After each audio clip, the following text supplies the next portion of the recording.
ఈ నెల 27న భీమిలి నియోజకవర్గంలో వైఎస్ఆర్సీపీ ఎన్నికల శంఖరావ సభ ఏర్పాట్లు జోరుగా జరుగుతున్నాయి. CM programming coordinator Talasila Raghuram సభ ఏర్పాట్ల పనులను పరిశీలించారు. ఈ నెల 27వ తేదీన జరిగే బహిరంగ సభకు ఉత్తరాంధ్రలో ఉన్న 34 నియోజకవర్గాల నుంచి నాయకులు, కార్యకర్తలు హాజరు కానున్నారు. ఈ బహిరంగ సభకు 3 లక్షల మంది వరకు హాజరవుతారని సమాచారం.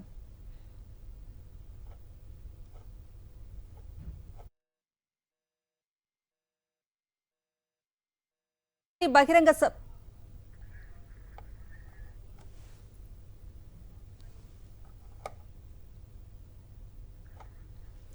భీమిలి నియోజకవర్గంలో భారీ బహిరంగ సభ ఏర్పాటు చేయడం పట్ల సంతోషం వ్యక్తం చేస్తున్న ఎమ్మెల్యే అవంతితో మా ప్రతినిధి నాయుడు మరిన్ని వివరాలు అందిస్తారు.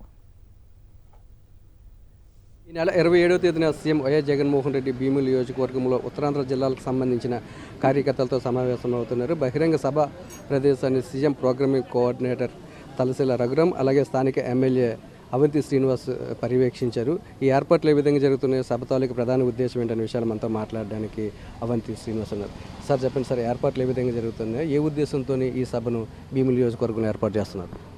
గౌరవ ముఖ్యమంత్రి గారు శ్రీ వైఎస్ జగన్మోహన్ రెడ్డి గారు ఈ నెల 27వ తారీఖున మధ్యాహ్నం 2 o'clockకి మరి ఈ సంఘవలసలో భీమిలి నియోజకవర్గం సంఘవలసలో ఈ ఉత్తరాంధ్ర జిల్లాలకు సంబంధించిన 34 నియోజకవర్గాల కార్యకర్తలు, ముఖ్య నాయకులు, సచివాలయ కార్యదర్శి అందరితోటి మరి గృహసారథులు మరి అందరితోటి ఇంకా తప్పనిసరిగా ఈ ఎలక్షన్స్ గురించి ఎన్నికల శంఖారావం పూరించబోతున్నారు. ఎన్నికల శంఖారావానికి నాయకుల్ని ప్రిపేర్ చేయాలి, అలాగే రాష్ట్రానికి దశాదిశ నిర్దేశం చేయాలి, పార్టీకి దశాదిశ నిర్దేశం చేయాలి అనే ఒక ముఖ్య ఉద్దేశంతో రాష్ట్రంలో 6 ప్రాంతాల్లో ఈ మీటింగ్లు ఏర్పాటు చేయడం.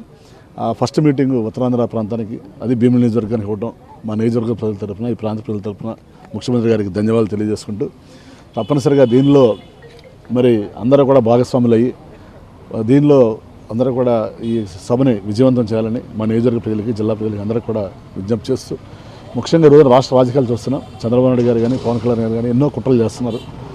జగన్మోహన్ రెడ్డి గారి మీద బుర్ర చల్లాలి, ప్రభుత్వాన్ని దించాలి, ఎలాగైనా ఆయన్ని ఇచ్చేయాలని వాళ్ళు ఎన్ని కుట్రలు పడినా కూడా రేపు ఎలక్షన్స్లో ఎట్టి పరిస్థితుల్లో కూడా మళ్ళీ జగనన్న ప్రభుత్వం రావడం తథ్యం. గతంలో తెలుగుదేశం ప్రభుత్వ హయాంలో జన్మభూమి కమిటీలు ప్రజలు దోపిడీ చేశాయని విమర్శలు ఉన్నాయి సార్. కానీ వైఎస్ఆర్సీపీ ప్రభుత్వ హయాంలో మాత్రం ఎక్కడ అవినీతి జరగకుండా కార్యకర్తలు ఒక సైనికుల్లా పనిచేస్తున్నారు సార్. 2 పార్టీలకు ఉన్న కార్యకర్తలు ఏ విధంగా చూస్తారు? అసలు దానికి దీనికి సంబంధం లేదండి. వాళ్ళందరూ కూడా జన్మభూమి కమిటీలు చెప్పి దోచుకున్నారు.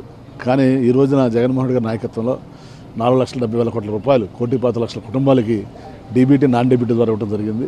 ఎవరికి కూడా 1 రూపాయి కూడా అవినీతి లేకుండా అందరికీ ఇవ్వడం జరిగింది. సో ఎక్కడా కూడా వాళ్ళ పార్టీ ఏంటి ఎలాంటి వివక్షత లేకుండా చూడటం, ప్రాంతాలకి కులాలకు అతీతంగా ఎలాంటి లంచాలు లేకుండా ఈరోజు చేయడం జరిగిందని మీ అందరికీ కూడా తెలియజేస్తున్నాను. భీమిలిలో జరిగే బహిరంగ సభకు సంబంధించి ఏర్పాట్లన్నీ కూడా శరవేగంగా జరుగుతున్నాయని, సుమారు 2 నుంచి 3 లక్షల మంది వరకు కార్యకర్తలు హాజరవుతారని చెప్తున్నారు. దీన్ని ఒక రకంగా చూసుకున్నట్లయితే ఎన్నికల శంఖారావంగానే తాము భావిస్తున్నామని మాజీ మంత్రి అవంతి శ్రీనివాస్ పేర్కొంటున్నారు. కెమెరా రమేష్తో నాయుడు, భీమిలి నియోజకవర్గం నుంచి.